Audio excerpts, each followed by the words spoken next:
അതേസമയം റസൂലുള്ളാഹി സ്വല്ലല്ലാഹി അലൈഹി വസല്ലമയുടെ സ്വഹാബികൾ സമിഅനാ വ അത്വഅനാ, അവരെന്ത് കേട്ടോ അതേ രൂപത്തിൽ. അപ്പോൾ റസൂലുള്ളാഹി അവരോട് പാപമോചനത്തിന് പ്രാർത്ഥിക്കാൻ പറഞ്ഞു, അവരൊന്നടങ്കം അതിനുവേണ്ടി പ്രാർത്ഥിച്ചു. ശേഷം റസൂലുള്ളാഹി പറഞ്ഞു, അതേ ഹദീസിൻ്റെ തുടർച്ച, കുല്ലുഹും മഗ്ഫൂറുൻ ലഹു ഇല്ലാ സ്വാഹിബു ജമലിൽ അഹ്മർ, നിങ്ങളുടെ മുഴുവൻ പാപങ്ങളും അള്ളാഹു പുറത്തു വന്നിരിക്കുന്നു, നിങ്ങളുടെ കൂട്ടത്തിലുള്ള ഒരു ചുവന്ന ഒട്ടകത്തിൻ്റെ ഉടമക്കൊഴികെ. അപ്പോൾ അതാരാണ് ആ ചുവന്ന ഒട്ടകത്തിൻ്റെ ആൾ? അവർ മുഴുവൻ പരതി നോക്കുകയാണ്. അങ്ങനെ ഒരല്പസമയം കഴിഞ്ഞപ്പോൾ ആ സംഘത്തിൻ്റെ ഏറ്റവും പിറകിൽ ഒരാൾ അങ്ങേയറ്റം പരിഭ്രാന്തനായിട്ട് നഷ്ടപ്പെട്ട് എന്തോ തിരഞ്ഞുകൊണ്ടിരിക്കുകയാണ്. അപ്പോൾ ആ സ്വഹാബികൾ അയാളെ സമീപിച്ചുകൊണ്ട് കാര്യം അന്വേഷിച്ചു. അപ്പോൾ അയാൾ പറഞ്ഞു, എൻ്റെ ഒരു ചുവന്ന ഒട്ടകം കാണാനില്ല.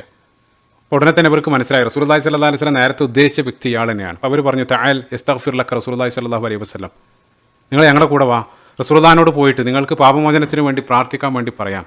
അപ്പോൾ ഉടനെ തന്നെ അയാളുടെ പ്രതികരണം, അയാൾ പറഞ്ഞു, നിങ്ങളുടെ ആ സ്വാഹിബ്, നിങ്ങളുടെ ആളുടെ ആ പ്രാർത്ഥനയേക്കാൾ എനിക്കിപ്പോൾ വലുത് ആ ഒട്ടകത്തെ തിരയലാണ്, എനിക്ക് ആ ഒട്ടകമാണ് അതിനേക്കാൾ വലുതെന്ന് അയാൾ അവരോട് മറുപടി പറയുകയാണ്. അപ്പോൾ അതുകൊണ്ടാണ് റസൂലുള്ളാഹി സ്വല്ലല്ലാഹി അലൈഹി വസല്ലം അയാളെ പ്രത്യേകമായിട്ട് പറയാനുള്ള കാരണം.